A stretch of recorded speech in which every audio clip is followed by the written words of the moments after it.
2, 1.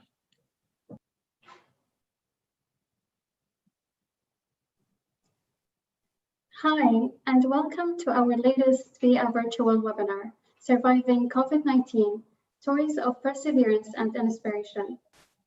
I'm the co-MC today, along with my colleague and fellow BIA ambassador, Fatma. We are proud to bring you this event today, which shares uplifting stories that came from this pandemic. To learn more about how people and businesses have been affected and how we can overcome the current challenges. And last but not least, to pay very special tribute to the frontline workers who are at the forefront of this crisis. On behalf of everyone at SIA, I extend a warm welcome to all our speakers today, including our guest of honor, Dr. Shamsaluta from the Ministry of Health and Prevention, who will be doing a special Q&A session with us during this event. But first, we have a message from BS Group CEO, Mr. Khalid Al-Hraimul, to start our proceedings. Assalamu alaikum and welcome once again to our honored guest and my fellow colleagues. Today we will discuss a topic that has affected all of us, the COVID-19 pandemic, and share stories of inspiration, dedication and hope. We are fortunate to be in a country as prepared and proactive as the UAE. Our government took bold, decisive action to safeguard the public and has continued to act with resolve to control the spread of the coronavirus. As a company focused on social impact and sustainability, BIA has demonstrated leadership by example during the crisis. We were a key partner in the UAE National Disinfection Program, utilizing a workforce of around 3,000 workers every night for 3 months. To help businesses, we launched disinfection and sanitization services for companies. And to aid the community more generally, we launched many community awareness initiatives around the pandemic. For our workforce, we took every possible measure to ensure their safety, especially our frontline essential workers who continue to ensure clean and sanitized environments for the communities we serve. All these efforts were aimed at containing the virus and educating the community about how we protect ourselves and others. With all this in mind, I am pleased to welcome you to today's event. I hope we will all gain new insights which we can share with our families, friends and colleagues. Thank you again to our special guests for your participation. To everyone watching, please enjoy the rest of the event.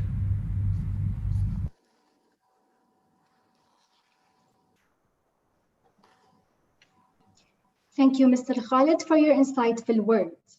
I am now very excited to introduce our fireside chat entitled Living in a Time of COVID. Joining me for this discussion are Mohammed Al-Holi, an Emirati student who was in the US when the pandemic hit and the airports closed.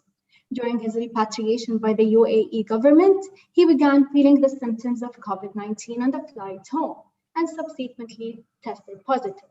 Thankfully, he made a full recovery.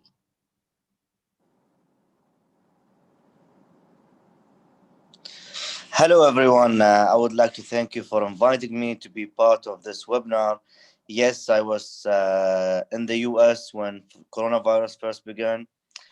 At first, I didn't take COVID seriously. I thought I wouldn't get it because I'm still young and healthy. And since it started in China, I said it takes time to get to the US.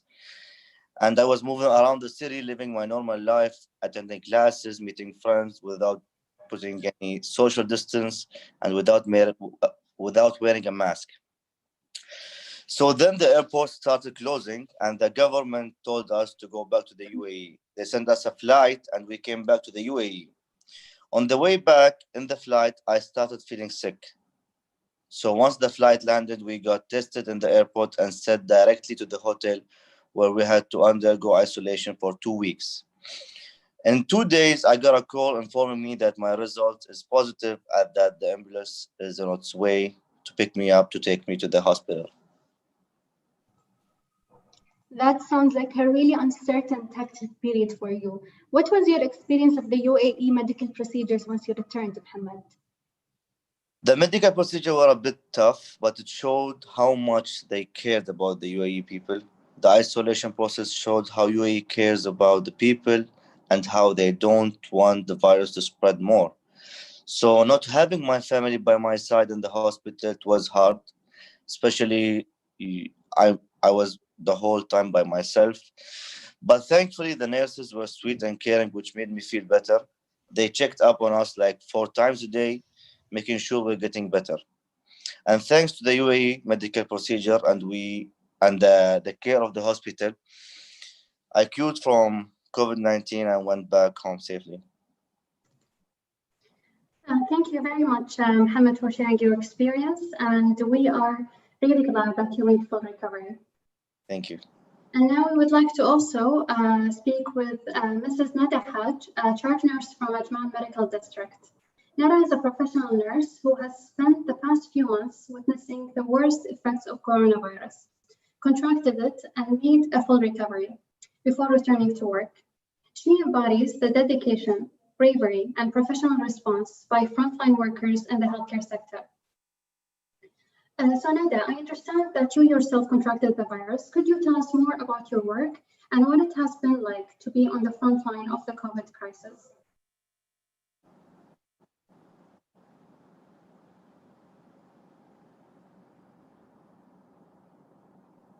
Nada? Okay, you can hear me now? Yes, we can hear you. Yes. Assalamu alaikum. Thank you very much for inviting me to this event. As I am a health worker, all of us, we know the first front line. We are the nurses, doctors, all healthcare providers. All of us, we are, I can say, we are like soldiers, and they are heroes in fight with this coronavirus, which it is invisible enemy actually, and sometimes deadly.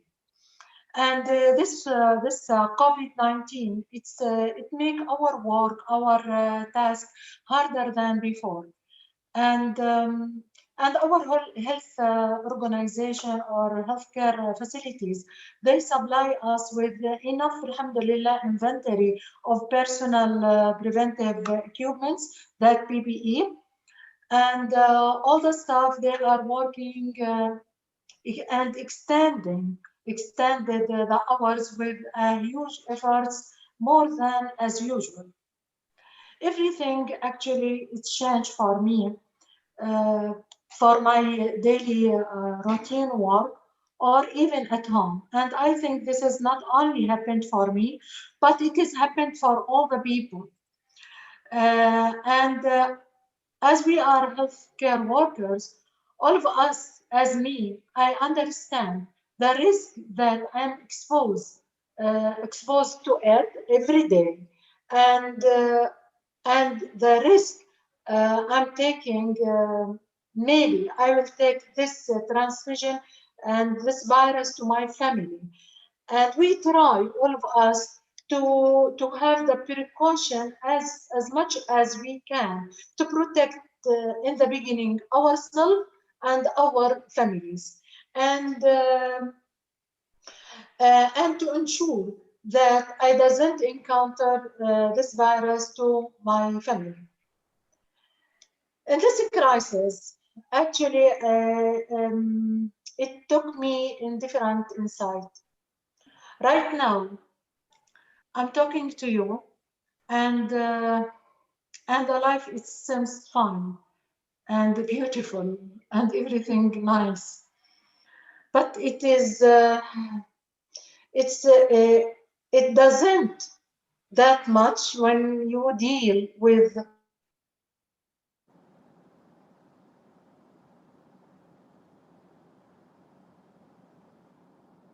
COVID patient, or not only me. I feel I'm in Hollywood movie, and with all these people who's wearing all protective gowns, shield, mask, shield, shoes cover, head cover, gloves, everything. Really, it's like a dream. We never think or thought we will work in like this environment in the hospital or in the isolation quarantine places, when it was in hotels or in buildings. Yeah. And you will feel now, it come to my head. Even the children they are infected with COVID and they came with their families. As I'm a nurse and my colleague, we cannot talk with them, with these children normally, because we try ourselves to, with this mask, you cannot see the face impression or anything. We try to laugh loudly, to let them hear our laugh, to make some signs by our hand and to wave for them. We love you, our heart with you, because they cannot see our face. Even for ourselves, we cannot notice each other when we are, all of us, we are complete with cover. We don't know each other, only from the voice. And in the beginning of this crisis, really, I noticed that the virus, it needs a huge effort from all the staff, from all medical staff, and we need to support each other. We need support team, because this virus, as I told you, it is invisible enemy, and it is something new, and it is something we don't know. We are dealing with what? With whom? Okay. When they called me to the work and with assigned team in the COVID management, because I work as a supervisor, the preparation period was stressful to ensure everything the patient care needs. It was really exhausting, and to follow up everything, every step of the precaution measures, and again, as a hand hygiene and disinfection, and so many things. We are now something new for us. We are making the hand hygiene and these things, but not like when you have a coronavirus. And all these precautions, we need to take it. And also to ensure all the supervision and of the colleagues also, and they are compliant with all the measures. Despite all the measures and the precautions, me or others of the staff, we took it. And but يعني, I make the regular swab for COVID, and the result, it was positive, and really it was a shock for me, because in the morning I was a supervisor, I work with the team, I don't have any symptoms, anything. I am a hypertensive patient. And when you are COVID patient and you are medical team, your thoughts, your mind, your feeling will start to go in different way.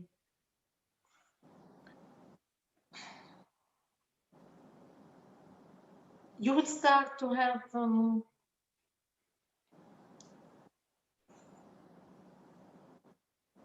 I definitely appreciate. You will start to have. I would like to say concern and worries. I appreciate your time to share your experience here with us. It's very, very much appreciating for us to do from your side to do that for us. I don't know what to say. No problem. I can continue. I can continue now. But the bad memories, sometimes we call it. You will feel the moment. I was worried about my children, about my husband, because he's a cardiac patient. I start to think bad thinking, and I need to go to isolation. They call me, even the staff, they cannot tell me directly, you are a sister, and it was a second day from Ramadan, and we are fasting. I finished my morning duty. I'm waiting for Adhan. They call me around 5 o'clock. They told me, sister, we don't know how to tell you. And what to tell you? I tell, what's wrong? They told me the swab, it came, the result. It not come to my mind, I am positive. Even zero, I will tell you 0.01%, it not come to my mind. Then they told me you are positive. Really, it was shock. And you need to come for isolation. For the whole 14 days alone in isolation home. And you will not believe how much stress I was. And the observation, they put me under observation and in isolation. And thanks God, yani, I released and everything, alhamdulillah, without any symptoms. Thanks God, yani. But really, you will feel very bad when you will go to the isolation when you work in the morning, but not as a staff, as a patient. Yeah, you And you are affected. And the staff, they are very sad about me, alhamdulillah, thanks God. I finished the isolation period and I make again the swab 2 times, 3 times, it was negative.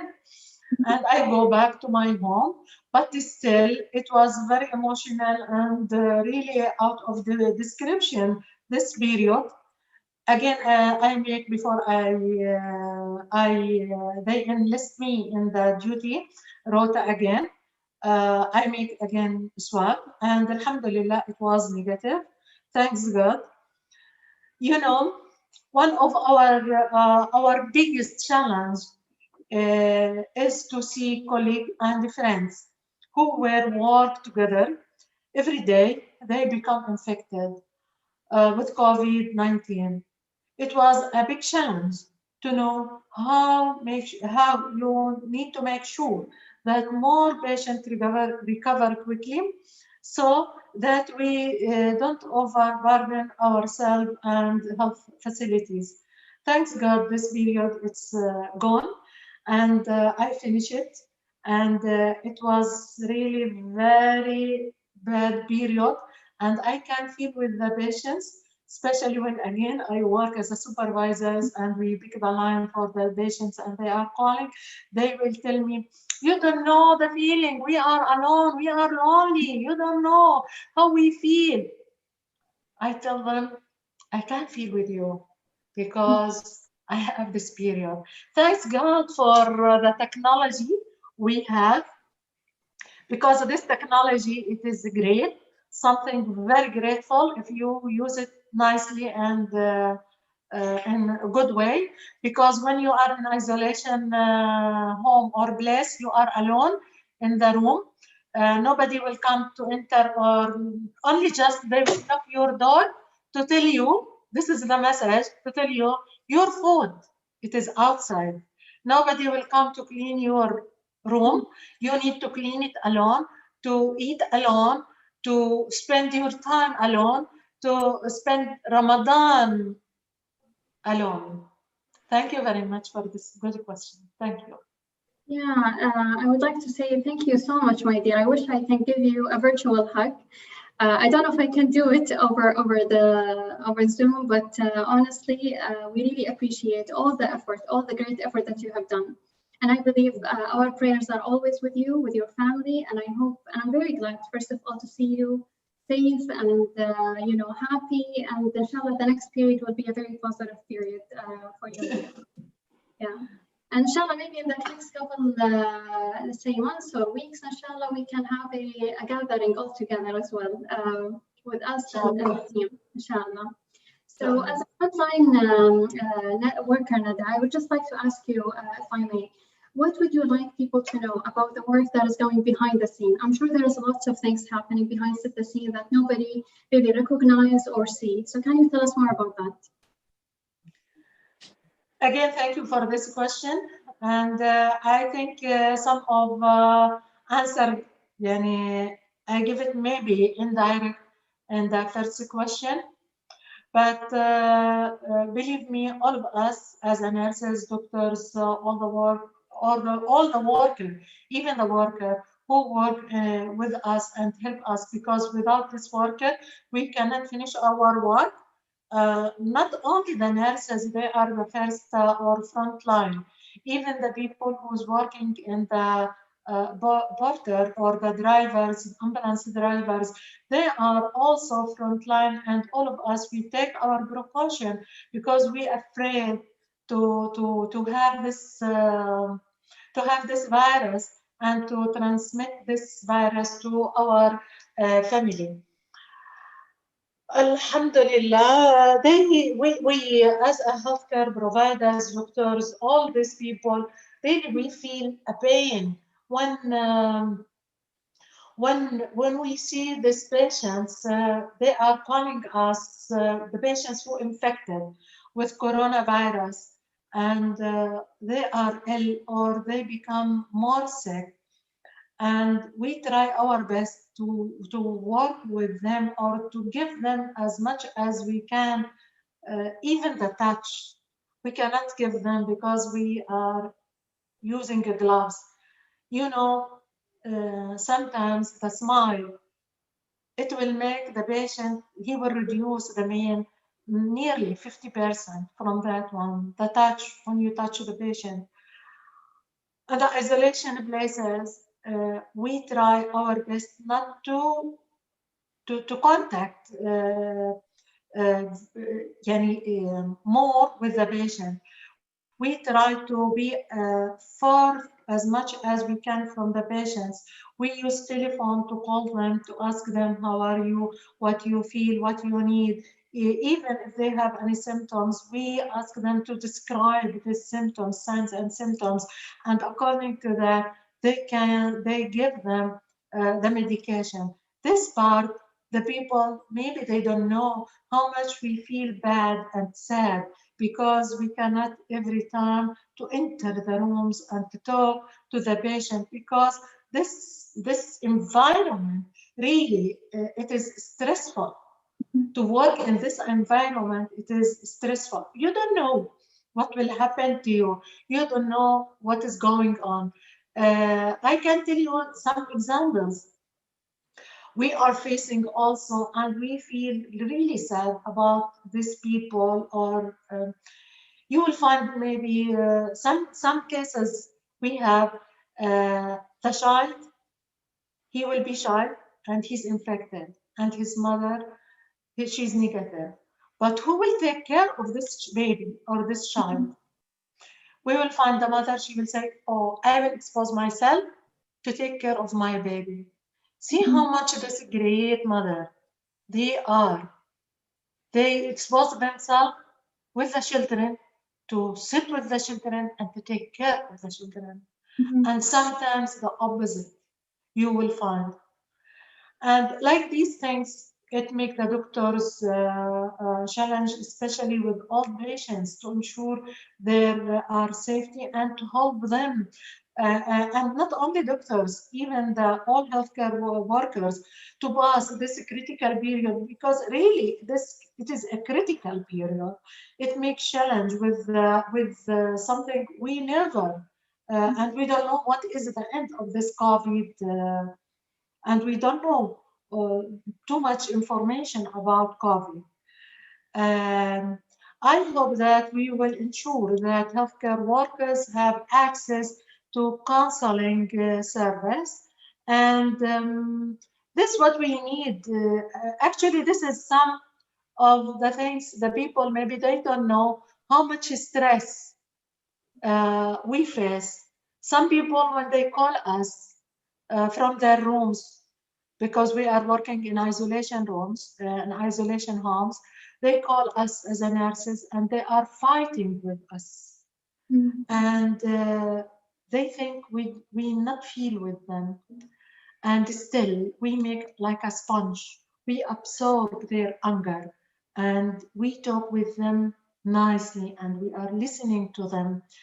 And you cannot believe, in one isolation hotel, we have around 550. It was full and there is no single room. When they call you, please find a room or a bed for one patient to put him. And we say, we are very sorry, please ask the patient to find a place. And some people, they are sharing house, and like workers. You know, one the bad thing, when you will find one worker whole night or 2 days, 3 days, he sat in hot weather in balcony alone, and the food he eat in balcony, or they throw him from his flat because he's positive and there was no place to put him. How much you feel? These things, we feel very bad for the patients because we try to do the maximum what we can and to give from our feelings, from our time, to help them as much as we can. Maybe these things the people they not feel. And we find in another hand, some people they are fighting us with us. Some people they call us and they say, thank you very much. We appreciate your work, what you are doing for us. Really, these things maybe it's very simple, but it makes some sense with us, something. Thank you so much, Neda. I think it is in times like these that we really appreciate the healthcare sector and its worker for their dedication and sacrifice. Mohammed, my last question is for you. We are unfortunately seeing cases rise again in the UAE. You've witnessed COVID firsthand. How has your outlook changed, and what is your advice to UAE citizens and residents at this time? My outlook has changed. I learned how to be patient since I am a person with zero patience, and probably I'm one of the people who took them too long to cure from COVID-19. I stayed there more than 40 days in one room by myself. So I feel what Nada's saying. Maybe I feel her even more since I've been there. And suddenly getting sick made me get closer to Allah and my family. And I started reading books and too many things that I didn't do before. Now we can see the cases are rising more than before, which is sad. My advice at this time is always to keep safe distance and wear mask outside the house. And soon, inshallah, we will win over COVID and life will come back better than before.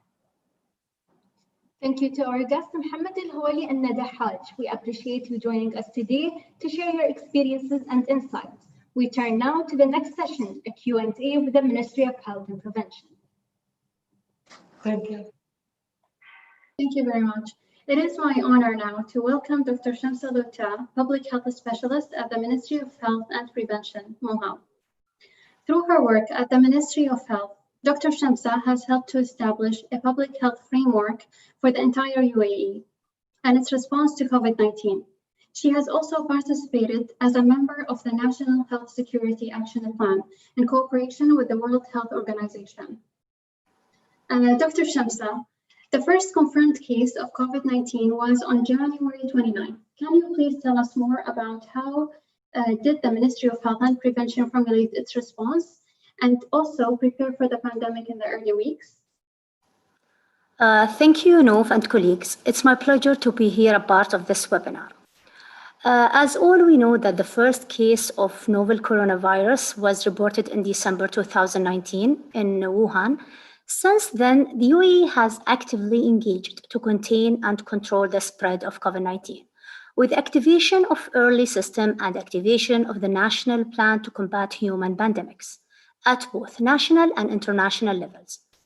A technical advisory team of COVID-19 pandemics led by MOHAP, the Ministry of Health and Prevention, was established with multi-sectorial approach to assess the situations, recommend necessary measures on daily basis at all stages of the pandemic, addressing its consequences and follow up with the implementation. We follow a unique model in management of COVID-19 pandemics in the UAE, which already has an integrated level emergency system led by NCEMA. NCEMA is the National Crisis Emergency Management Authority. This system is designed to have a flexible, timely, and a high level of emergency preparedness and response for all types of emergencies, including health. We are so proud of being part of the UAE.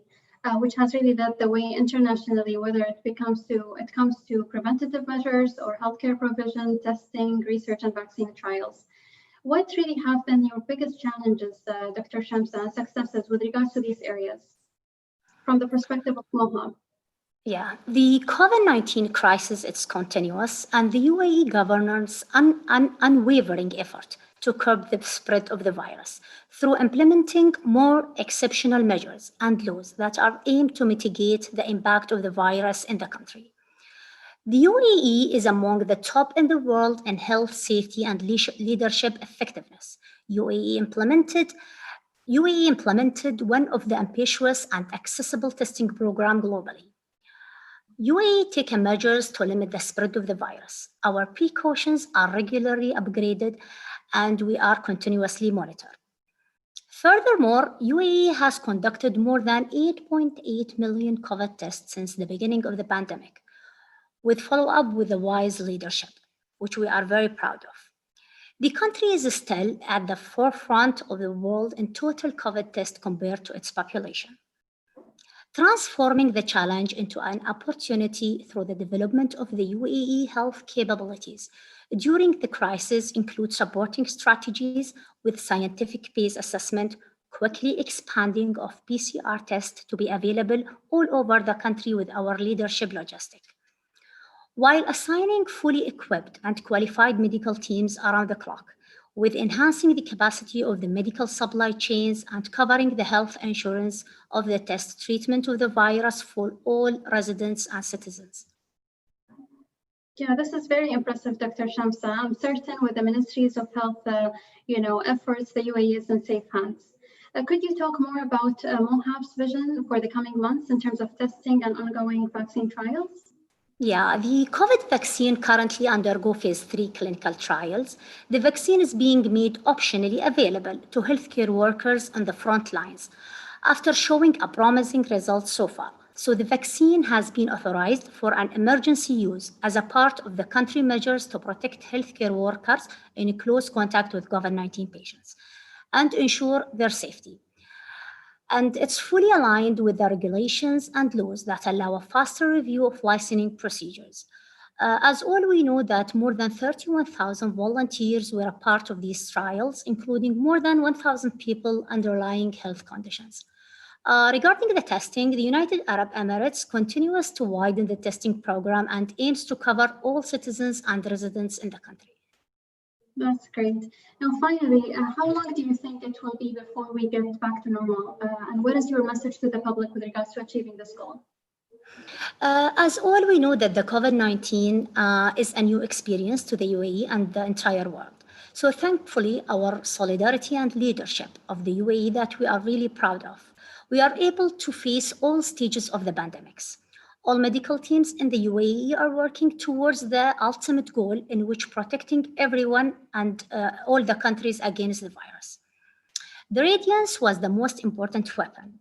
Fast decision making, and as all we believe that there won't be a challenge that UAE will face. We will be over it. On my personal level, my main learning from this was getting to know people in different sectors with spirit of love and support. In face of common enemy, we were all able to work together to defeat it. The strong team spirit was truly clear and such an inspiration to me. The other thing is seeing what we have worked for years achieve its true value. Thankfully, with these plans, with great people, citizens, residents, and due to their love and support, we managed to overcome all these challenges. And it is the most important thing to learn from experience, as many as lessons that we can learn. Everyone should assume their responsibilities and adhere to the preventive measures to support the efforts of the frontliners and ease the pressure that they are experiencing. No one can predict what will happen, but however, we are sure that the UAE will emerge from this crisis, will get more stronger, and we will once again set an example of unity and cohesion between leadership and the people who continue to demonstrate a deep sense of awareness and responsibility in these extraordinary times. While easing the lockdown restrictions with reinforcing all preventive measures, there is a number of cases is still increasing. These are due to expectations of the specialists and scientists who suggested that the increase in cases is due to increase in testing numbers and gradual resumption economic and tourism activities around the world. My message is our responsibility to stop the spread of the virus by wearing face masks, keep social and physical distancing, and washing hands thoroughly, as well as following a healthy lifestyle, eating healthy food, exercising, and avoid smoking.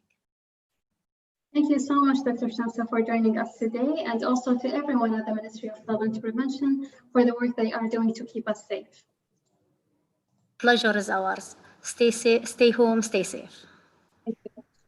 Next up, we have a panel discussion of the topic, how businesses coped at the height of COVID.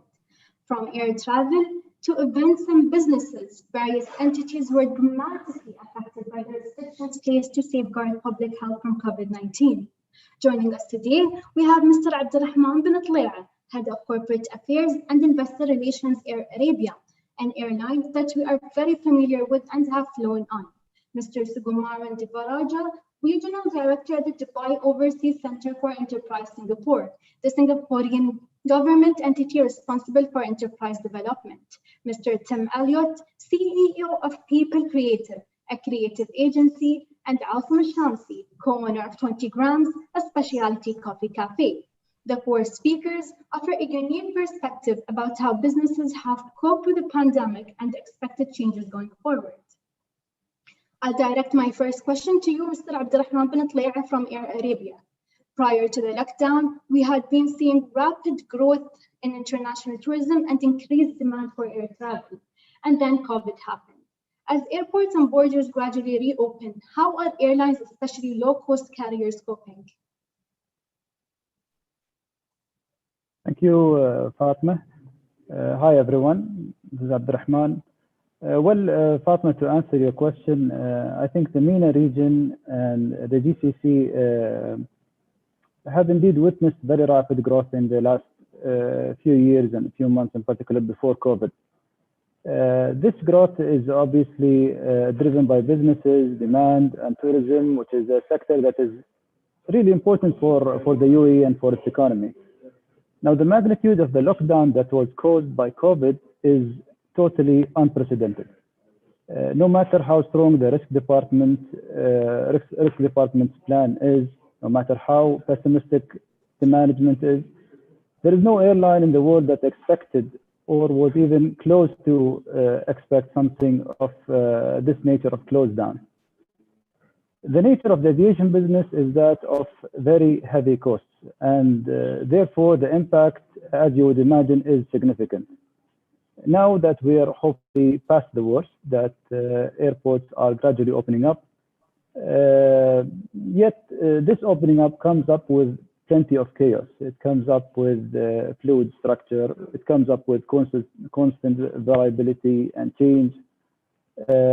We see countries opening up today and closing down again in 2-3 days' time, and so this keeps on moving back and forth. I can say that Air Arabia has been significantly responsive to the crisis. It has managed its costs ruthlessly during almost 3 months of zero operations. This period, to someone who is close to aviation would know that is enough to knock down an airline without direct financial bailout from a government. As you very well noticed in your question, a low-cost model would help an airline combat such circumstances and make it better equipped to fight and stay standing. And that's where we are today. Could you share more about the safety procedures that your sector has in place for the safety? I think you're muted, Fatma. Can you hear me now?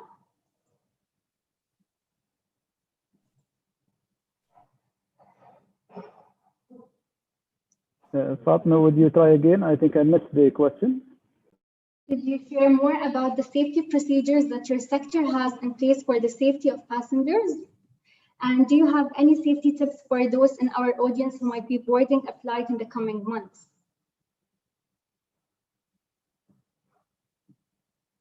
I'm sorry, I'm missing the question again. Let me try to switch the... Can you try now again, please? Sorry for the last time. It's okay. Could you share more about the safety procedures that your sector has in place for the safety of passengers? And do you have any safety tips for those in our audience who might be boarding a flight in the coming months? Okay. The safety of our employees, the safety of our passengers remain an absolute priority. Air Arabia has taken all of the health recommendations, circulars that are issued by the Ministry of Health, health authorities, the National Disaster and Crisis Management teams, the General Civil Aviation of the UAE, and all other authorities have taken them very seriously and have implemented them as they came. And I think the safety tips on board are no different than the safety tips anywhere else, where people are highly recommended to monitor their personal hygiene, wash your hands, and keep wearing masks and maintain distances from one another. And that keeps you safe on board or on the ground or wherever you are. When it comes to aviation travel, it's always recommended to have tested yourself before travel. That keeps yourself and other fellow passengers safe. And if I would like to add one thought, probably is an interesting fact, if you like, and that is the air circulation on board a flight is just as clean and purified as a medical operations room.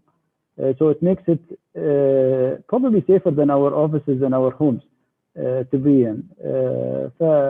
Inshallah, you'll fly safe always. I myself cannot wait for the next chance I get to travel overseas. Thank you, Mr. Tlair, for your insightful response. The crisis has definitely taught us all to really value the ease of travel and experience of visiting a new country. Shukran, Fatma. My next question is for Mr. Devaraja from Enterprise Singapore. I'm sure in your work you speak to a lot of businesses across different industries.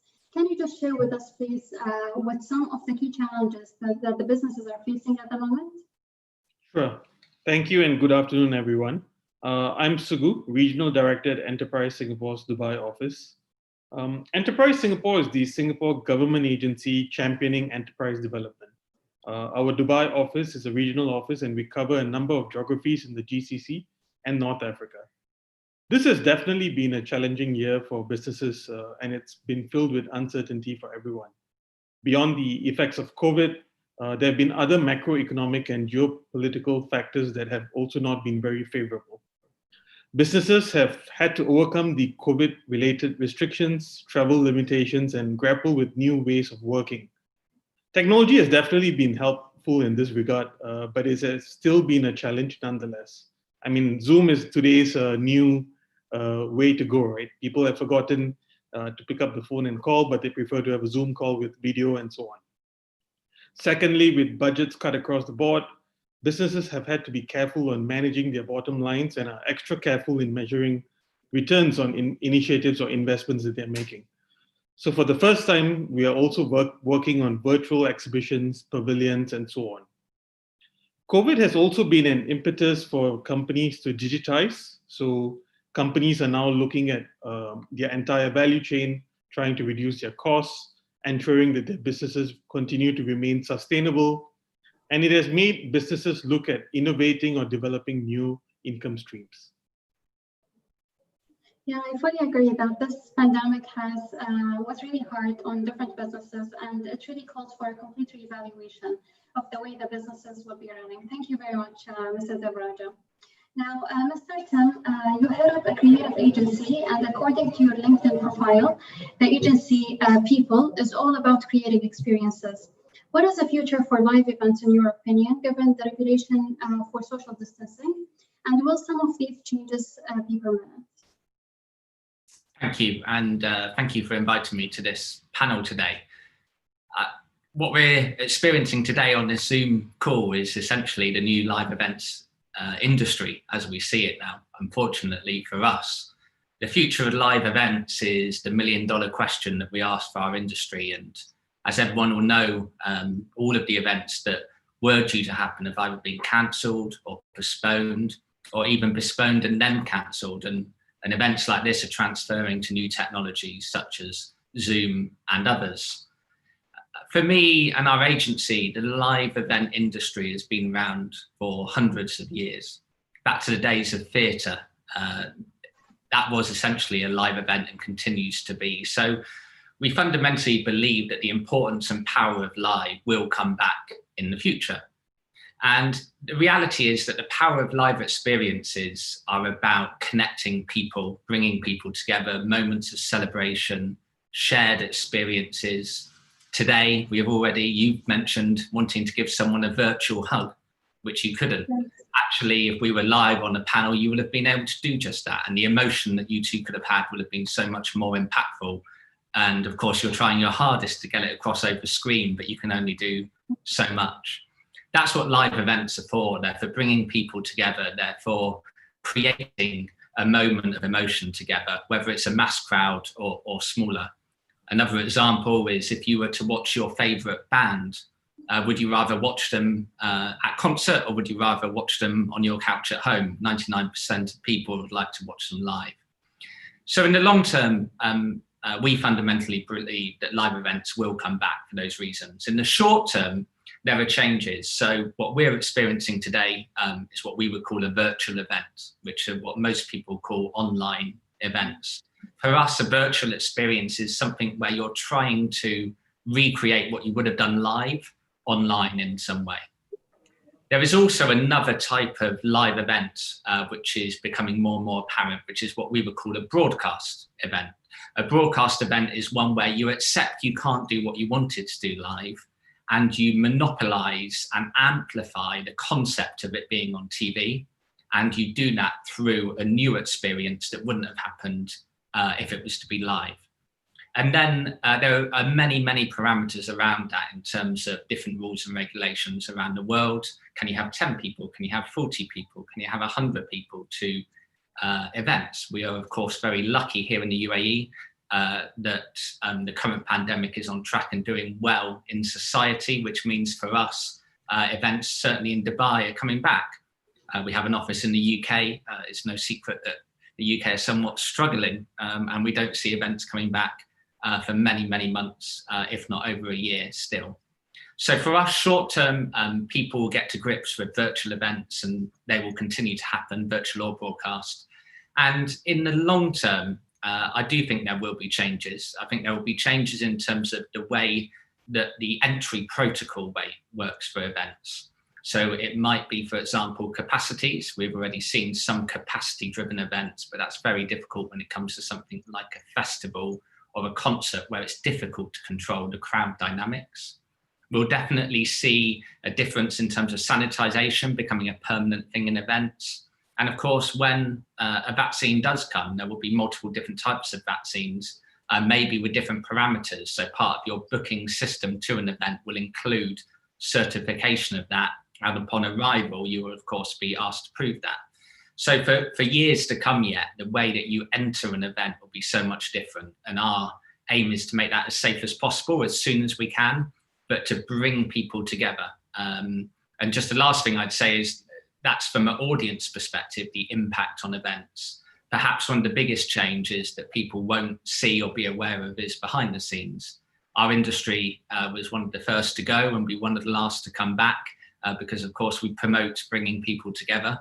And I feel that there are a lot of industry specialists, whether individuals or companies or agencies such as ours, that unfortunately are suffering hard. So I do believe that the back end, the behind the scenes, the back office of the delivery of those events will see a much more changed dynamic and world.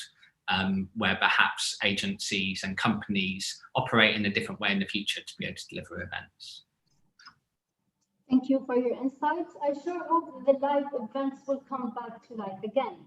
For our fourth speaker, who is also a BIA employee, his passion project is 20 grams, an artisanal coffee cafe. عاصم, As an F&B establishment owner, how did COVID impact 20 grams? And did you have any online presence or partnership with a food delivery mobile app? Thank you very much, Fatma. Thank you for inviting me to this virtual event. The impact of COVID-19 was felt by different businesses of all sizes, small and medium. And for us as a small business, we witnessed a decrease in sales. But we decided to put our people first, both the staff and the customers. And there are different ways that we looked at to consider during the during COVID-19. We wanted to ensure that the business follows all the regulation when it comes to health and safety that were put by the government.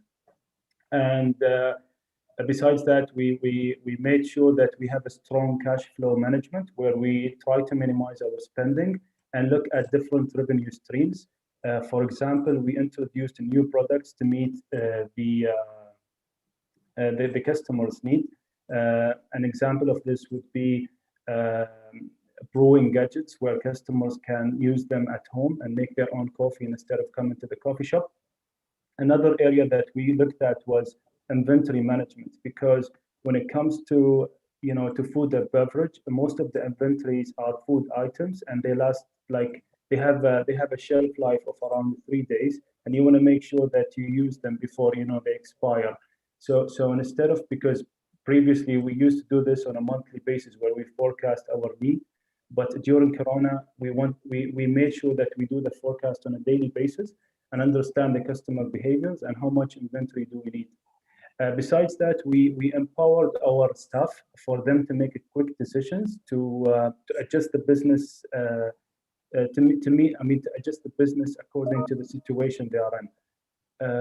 And besides this, when it comes to signing up with digital platforms, we signed up with 2 different platforms. One was a delivery platform. The other one was a platform that allows customers to order from their car, so they don't have to come to the coffee shop. So by the time they place an order on the app, and by the time they come, their coffee is ready, and it gets delivered to their car instead of them coming to the coffee shop. Thank you, Alison, and we'll be sure to check out 20 grams. My last question is open to all 4 panelists. In your opinions, how will the crisis shape businesses in general? Mr. Devaraja, if you could go first, followed by Mr. Tim, Mr. Atleya, and ending with Mr. Alson. Thanks, Fatma. So I think, firstly, there's going to be an increased demand for direct-to-consumer brands. Traditionally, a lot of different industries have had middlemen controlling supply chains and so on. But with the localization of supply chains locally in most geographies, I think this is going to really disrupting. And you've already seen a number of new brands come on board in the last 6 months. So that's the first. Secondly, I think there will also be new modes of business development till live events restarts, like we had just discussed. And people are going to spend a lot of effort online, given that consumption's also moved online. Brands are going to spend a lot more money in terms of marketing, in terms of brand design. A lot of it is going to be online more so than offline. Yep, that's it for me. Just so from my side, I feel like our industry will definitely change shape in the future, and for businesses, I feel like the financial models will change in the live event industry. I agree with the last comment in terms of whilst live will continue to exist and will thrive when allowed, the ability to combine live and virtual broadcast, so the ability to deliver a conference live for 1,000 people, but for 10,000 people to get a better or a better than before experience by watching it online will continue. So I actually think the reach of live events will become bigger, which will change the way that our businesses in the industry are affected. And finally, perhaps stating the obvious, but the ability to work remotely is of course being forced. And the early days of that, most people or most businesses struggled with the efficiency. I believe in the future, there should be a push and will be a push to make working from home or from different places an effective way of working to improve perhaps mental health, ways of working, society, so on and so forth?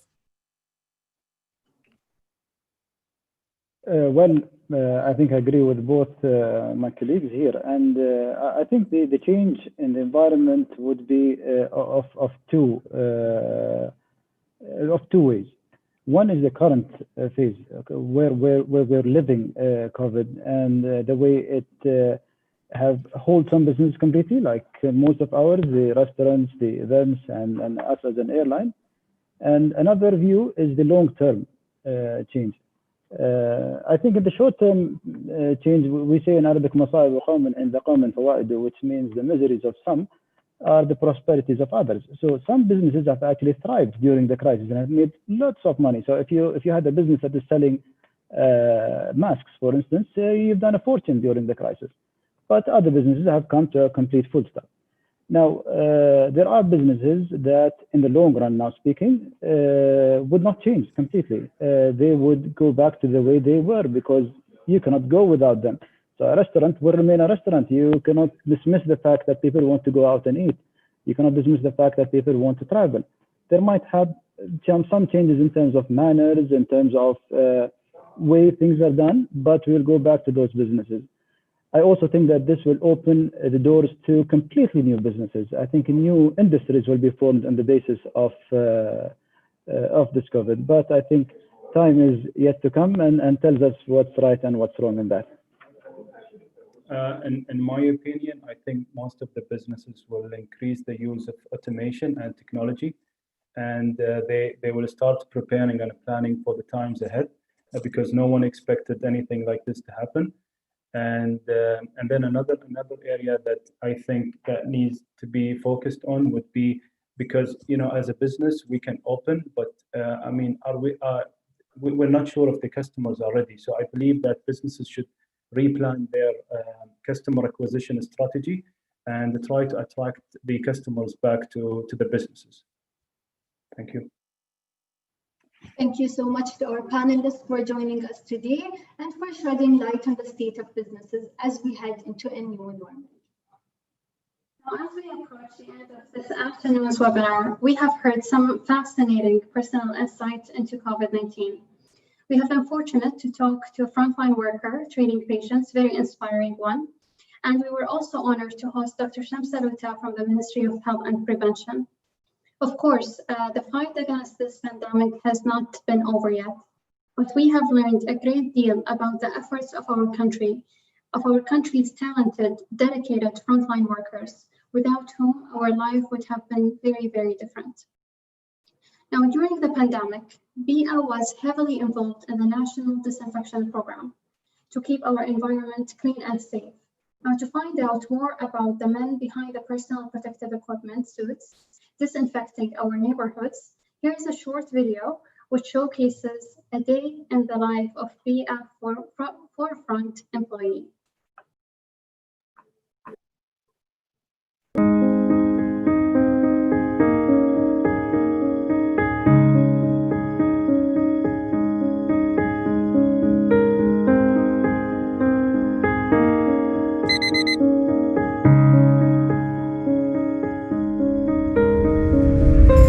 कर्मचारी 3 COVID-19 संक्रमण सुरुमा डरलाग्दो थियो। मलाई थाहा छ धेरै मान्छे यहाँ र नेपालमा रोगबाट डराइरहेको छ। यति बेलासम्मलाई सहयोग गर्ने र वातावरण सुरक्षित राख्ने कम्पनीमा काम गर्ने पाउने र मेरो ठुलो गर्व छ। अहिलेसम्म हामी कार्यालय र सार्वजनिक सुरक्षित कीटाणुहरू बनाउने काम गरिरहेको छ। यति बेला सहयोग गर्छु। लोग हमें ज़रूरी कारकुनान कहते हैं, कुछ हद तक कि हमें ये रोज़ कहकर पुकारते हैं। मैंने अपने ख़ानदान को छोड़ा है, मैं उनको बताता हूँ कि क्या हो रहा है और मैं दूसरों को महफूज रखने के लिए मैं क्या कर रहा हूँ। ये मुझ पर बहुत फ़ख्र महसूस करते हैं।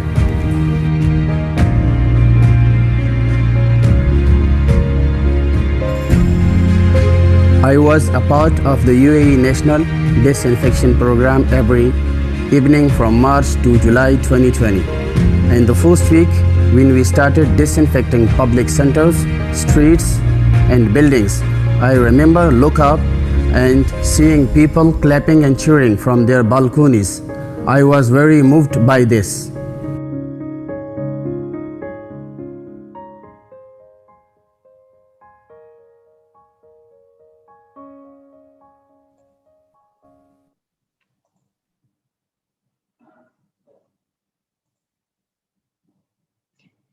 For highlights from today's event, do check out BIA's Instagram stories and posts at BIUAE. To everyone watching, it was a pleasure to host you today at this virtual webinar. I hope you have learned more about this important subject. Please spread the word to your friends, family, and colleagues about the important steps we should all take to keep our community safe. Thank you.